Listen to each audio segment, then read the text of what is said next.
नमः। श्री रमण बिहारी नमः। श्री यमुना देव्यै नमः। ठाकुर हमारे रमण बिहारी, हमारे रमण बिहारी के। ठाकुर हमारे यमुना मैया, हमारे यमुना मैया के। साधु देवा धर्म हमारा, कामन दुनिया दारी के। कोई भला करे चाहे बुरा करे, भला करे चाहे बुरा करे। हम हो तुझे रमण बिहारी के, हम हो तुझे यमुना मैया के। हम हो तुझे सद्गुरु प्यारे के। ठाकुर हमारे रमण बिहारी, हमारे रमण बिहारी के। ठाकुर हमारे यमुना मैया, हमारे यमुना मैया के। साधु तेरा धर्म हमारा, कामन दुनिया दारी के।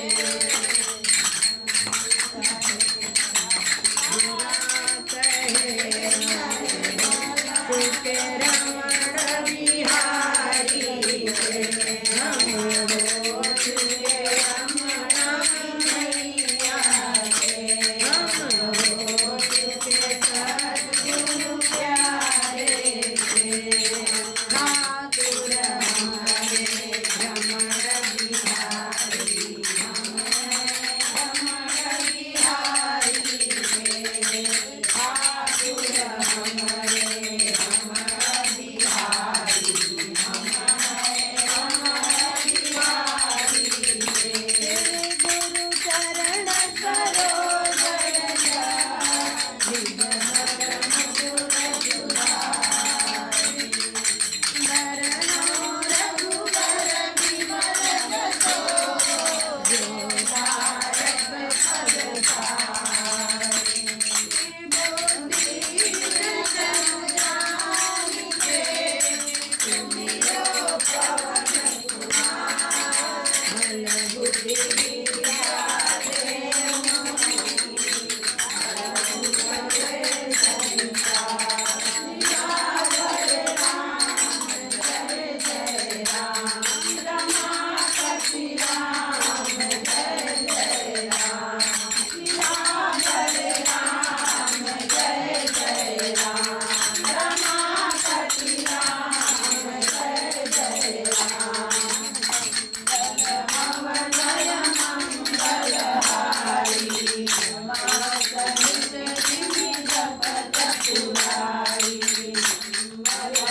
जय श्री कृष्ण।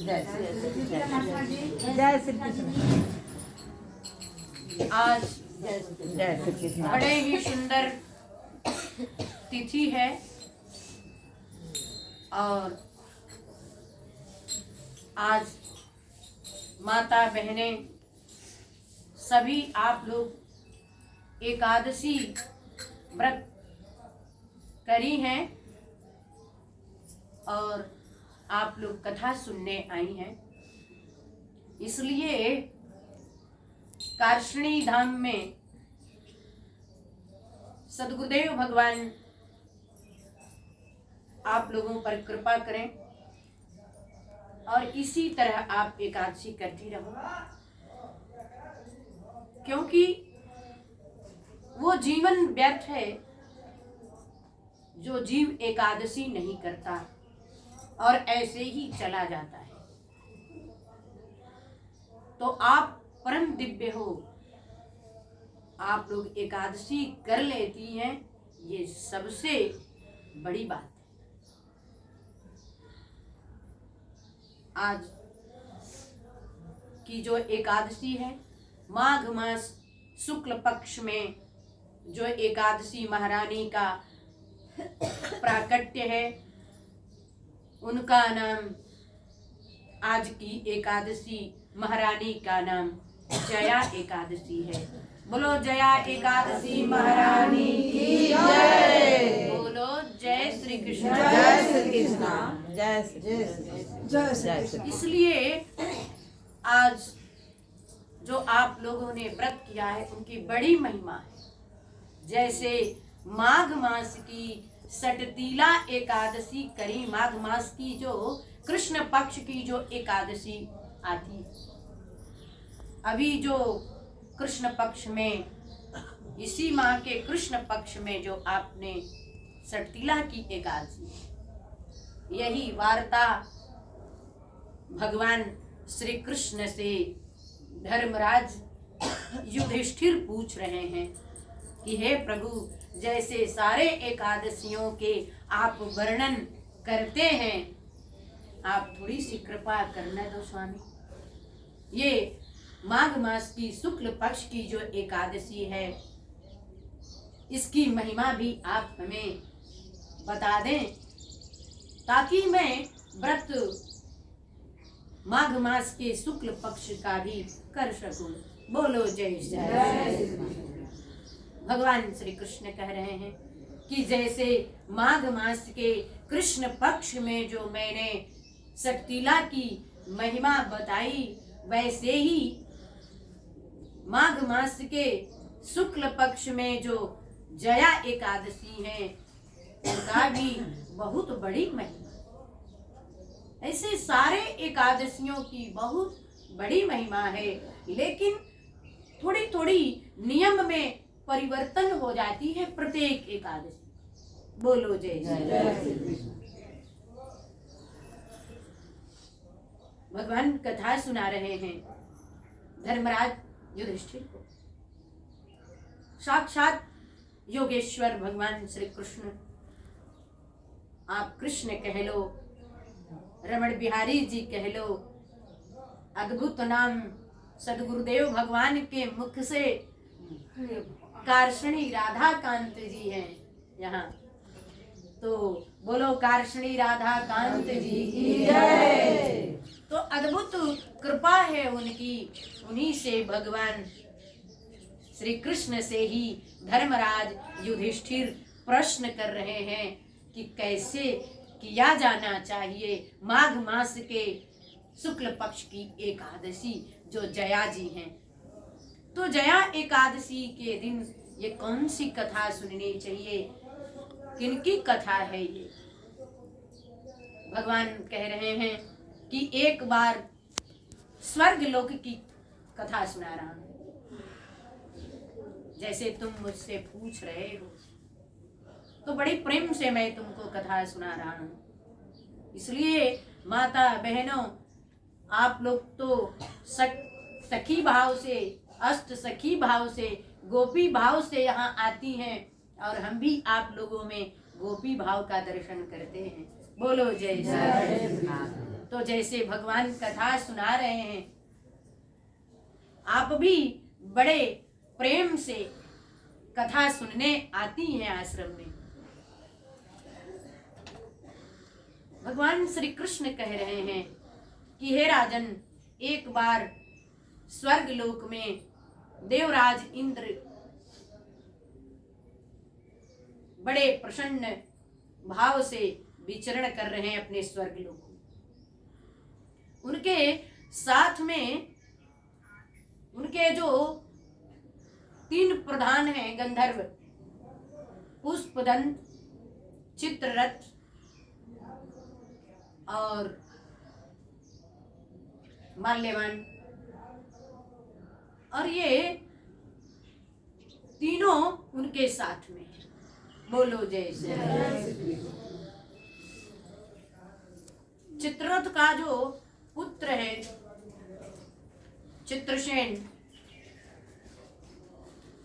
चित्रसेन का उसका जो पुत्र है 3 प्रधान है जो पुष्पवंती के नाम से विख्यात। चित्रसेन की जो पत्नी है मालिनी नाम है उनका, और मालिनी जी की एक कन्या होती है जिनका नाम पुष्पवंती है। और नाच गान प्रारंभ है। इतना नाच हो रहा है कि नाचते नाचते पुष्पवंती पर दृष्टि पड़ती है माल्यवान की। माल्यवान नाच रहा है। नाचते नाचते पुष्पवंती इतनी सुंदर है कि उसकी सुंदरता पर मोहित हो गया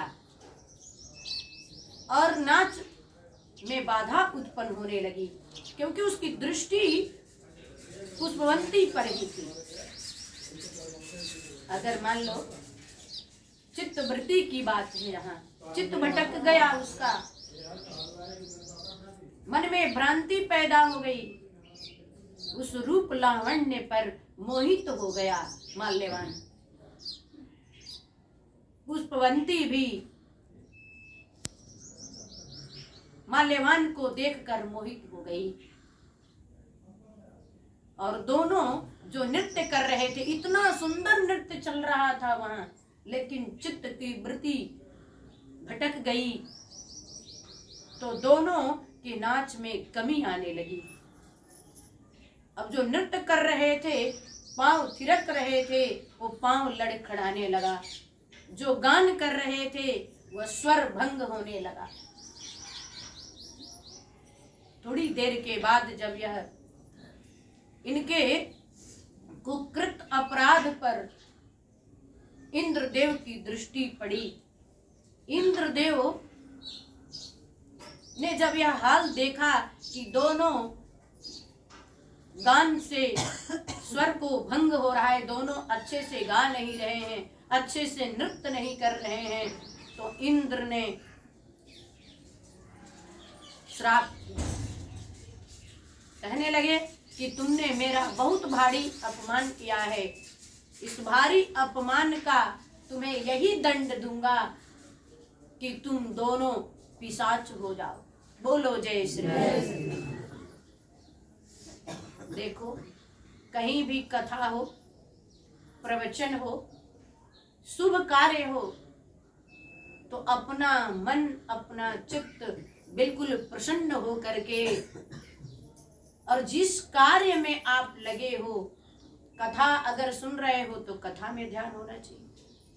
कोई अच्छा कार्य कर रहे हो तो अच्छे कार्य में ध्यान होना चाहिए, लेकिन कथा में तो बिल्कुल अपने चित्त को न भटकाओ, बहुत बड़ा पाप लगता है।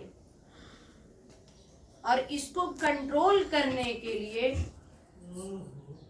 भगवान श्री कृष्ण के नाम लेने के अतिरिक्त कोई दूसरा ऐसा साधन नहीं है, नाम संकीर्तन के अलावा दूसरा कोई साधन नहीं है जो कि मन को नियंत्रित कर सके। बोलो जय श्री कृष्ण। जब ही आप लोग जय श्री कृष्णा बोलती हो तो आपका चित्त प्रसन्न हो जाता है, मन प्रसन्न हो जाता है। इसलिए बार बार कथा में जय श्री कृष्णा बोलते। दोनों थर थर कांपने लगे। देवताओं के राजा इंद्रदेव ने ही स्वर्गलोक में श्राप दे दिया कि तुमने दुष्टता करी है, इसलिए तुम पिशाच हो जाओ। माल्यवान, पुष्पवंती दोनों पिशाच हो गए और पिशाच होकर के महाजंगल में रहने लगे। जंगल में भटकते भटकते एक पहाड़ की कंदरा थी, गुफा थी पर्वत की, और उस पर्वत की गुफा के अंदर रहते थे। और पिशाच हो गए, प्रेत जोनी को प्राप्त हो गए, तो अब उनका खान पान रहन सहन अलग तरीके का हो गया। एक दिन ऐसा समय आया, बहुत समय बीत गए प्रेत जोनी में। पुष्पवंती ने कहा, जो प्रेतनी बनी है पिशाचनी पुष्पवंती, तो पिशाच से कह रही है कि हमने कौन सा अपराध किया था जो श्राप तो मिल गया और प्रेत जोनी को प्राप्त हो गए। ये लगता है कि हमारे किसी और जन्म का भी फल है। ऐसे तो श्राप मिलते नहीं भाई, दुष्टता तो हमने की है, लेकिन इतना भयानक रूप हमको प्राप्त हो गया, पिशाच बन गया। देखो, जो लोग एकादशी नहीं करते हैं ना, वो जीवित ही पिशाच हैं, और जो लोग एकादशी करते हैं उनका शरीर देखो, उनका रूप देखो, उनकी वाणी देखो, सब बदला बदला सा रहता है। क्योंकि एकादशी करने वाले या करने वाला देवी देवता के स्वरूप हो जाता है, उसका शरीर दिव्य हो जाता है, चेहरे में वो तेज पुंज आ जाती है। इसीलिए ये भयानक रूप हमको प्राप्त हो गया। ये पिशाचनी कह रही है। इसका निवारण कैसे होगा? और यही वार्तालाप करते करते दोपहर बीत गया, शाम हो गई, कछु खाने पीने को भी नहीं मिला। पूरे दिन उपवास कर लिया। संयोग बस जिस दिन उन दोनों ने उपवास किया, उस दिन यही महीना चल रहा था, माघ मास। अति उत्तम महीना मानते हैं इस माघ मास को। इस माघ मास में उपवास कर लिया पूरे दिन, संध्या हो आई, रात हो गए। संयोग बस माघ मास का महीना था, एकादशी तिथि थी, शुक्ल पक्ष चल रहा था, और आज ही का दिन, आज ही का समय जो आप लोगों ने व्रत किया था, दैव बस यही जया एकादशी तिथि थी। बोलो जय श्री कृष्ण। पूरे दिन व्यतीत हो गए, संध्या हुई, रात्रि हुई, और दिन रात कुल मिलाकर दोनों ने उपवास कर लिया। सुबह हुई, दोनों ने जब अपने देह को देखा तो पुनरावृत्ति में पहुंच चुके थे। जैसे पहले माल्यवान थे, वैसे वो पिशाच का स्वरूप बदल गया, और जो पुष्पवंती जो प्रेतनी बनी थी वो पुनः पुष्पवंती बन गई। बोलो जय श्री। दोनों ने जब विचार किया तो उनको समझ में आया कि हमने उपवास किया था, हमने कल व्रत कर लिया, जिसका हमारे ऊपर, हमारे जीवन में एकादशी महारानी, जया एकादशी महारानी ने हम पर कृपा कर दी। बोलो जय जय। अब वो तो गंधर्व थे, धरती पर रह नहीं सकते थे। जब ही पूर्व अवस्था को प्राप्त हुए, मालिनी और पुष्पवंती बन गए, तो दोनों स्वर्ग लोक को पधारे। वहां स्वर्ग लोक में जब इंद्र के आगे गए तो दोनों ने चरण वंदना की, प्रणाम किया। इंद्रदेव देखकर आश्चर्यचकित हो रहे हैं। तुम तो पिशाच हो गए थे ना, हमने तो श्राप दिया था, हमारे श्राप से तुमको पुनः अवस्था में लाने वाला वो कौन है? किसके प्रभाव से ऐसा तुमने कौन सा कार्य किया जो तुम्हारे पिशाचत्व दूर हो गया? बोलो जय जय। मालिनी और माल्यवान और पुष्पवंती ने कहा कि हम लोगों ने एकादशी का व्रत किया। जया एकादशी माघ मास की जो शुक्ल पक्ष की एकादशी तिथि है, वही जया जी एकादशी महारानी का हमने उपवास कर लिया, कुछ भी नहीं खाया पिया था।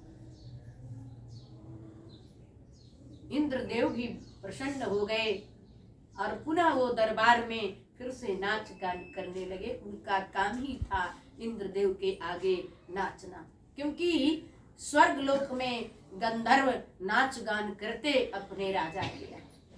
स्वर्ग लोक के राजा कौन है? इंद्रदेव। बोलो जय जय। तो आज की जो विशेषता है, भगवान विष्णु का नाम लेंगे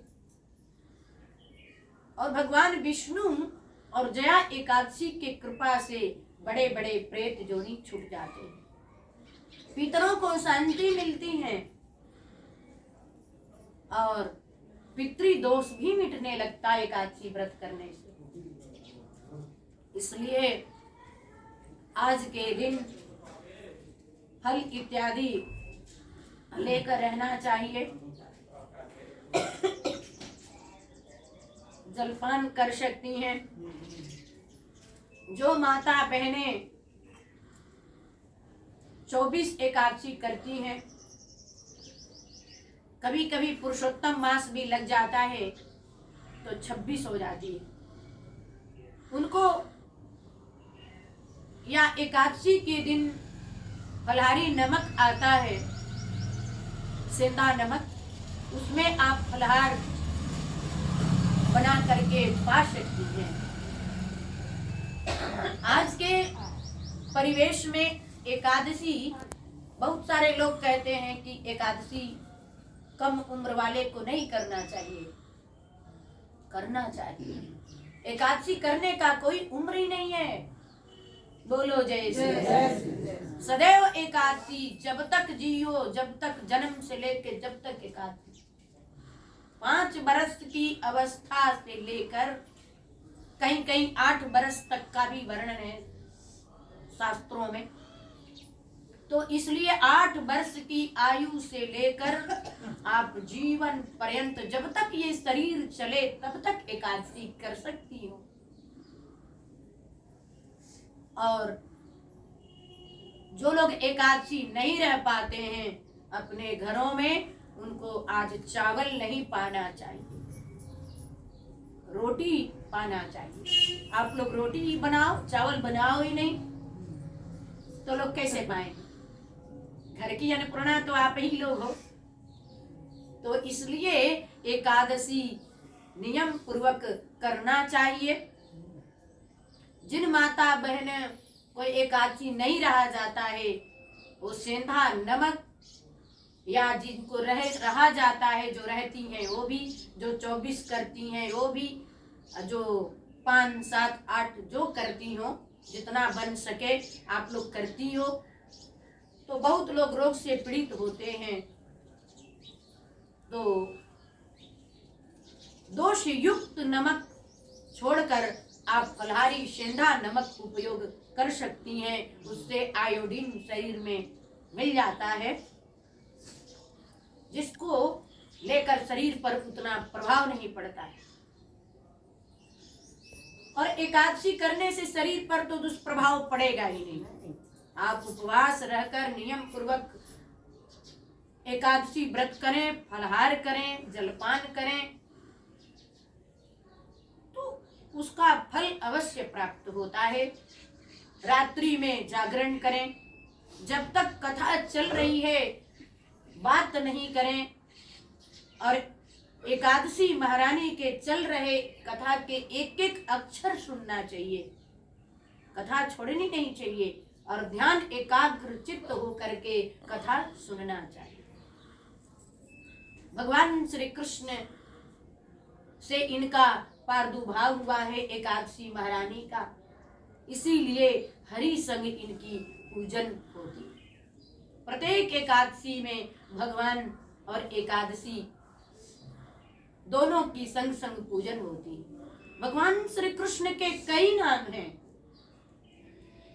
कई नाम हैं, और प्रत्येक एकादशी को जैसे प्रत्येक एकादशी महारानी के नाम बदल जाते हैं, उसी प्रकार से भगवान के भी नाम अलग अलग नाम से इनके संग में पूजन होता है। बोलो जय श्री।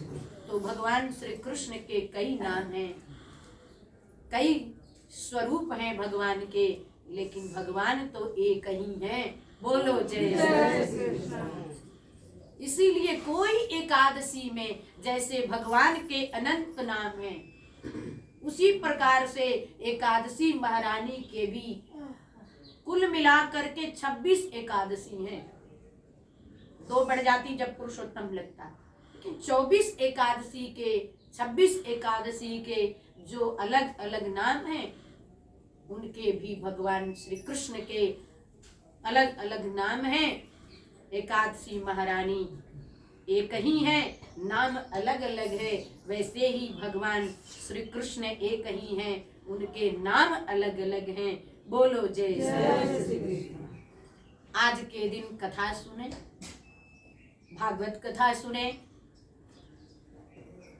प्रवचन सुने, भजन करें, ताली बजा बजा करके नाम संकीर्तन करें। नाम संकीर्तन अवश्य करो। ये 16 बार जो नाम संकीर्तन एक बार में होता है, उस नाम संकीर्तन को जरूर करो। एकादशी के दिन तो सदैव एकादशी महारानी का ध्यान, भगवान श्री कृष्ण का ध्यान, भगवान श्री कृष्ण को जो आप नाम धारण की हैं, जो इष्ट हैं आपके, उनका उच्चारण करते जाओ, काम करते रहो, नाम जपते रहो, मन के विषयों के विष को हटाते चलो, कृष्ण गोविंद गोपाल गाते चलो। इसलिए मन में जो विकार है, मन में जो विष व्याप्त रहा है, ये दूर हो जाएगा। काम की वृत्ति, लोभ की वृत्ति, मोह की वृत्ति, ये जैसे माल्यवान और पुष्पवंती की चित्त वृत्ति भटक गई थी, उसी प्रकार से अगर मन में कोई विष भरा है, तो एकादशी के व्रत करने से, भगवान श्री कृष्ण के नाम संकीर्तन करने से, दोष अपने अंदर हटाने, अगर ये जितनी वृत्ति, काम की वृत्ति, लोभ की वृत्ति, मोह की वृत्ति, ये जितनी वृत्तियां हैं, कहीं ले जा करके आपको छोड़ना नहीं है। एकादशी व्रत करेंगी, भगवान श्री कृष्ण का नाम जपेंगी, 16 बार नाम संकीर्तन करेगी, तो यह करने से यह मन में विष जो व्याप्त रहा है, काम रूपी विष व्याप्त रहा है, वासना रूपी विष व्याप्त रहा है, वो अपने आप दूर भग जाएगा। सद्गुरुदेव भगवान की यह परम वाणी है, सो हमने आप लोगों को सुनाया। अब आरती होगी। बोलो जय श्री।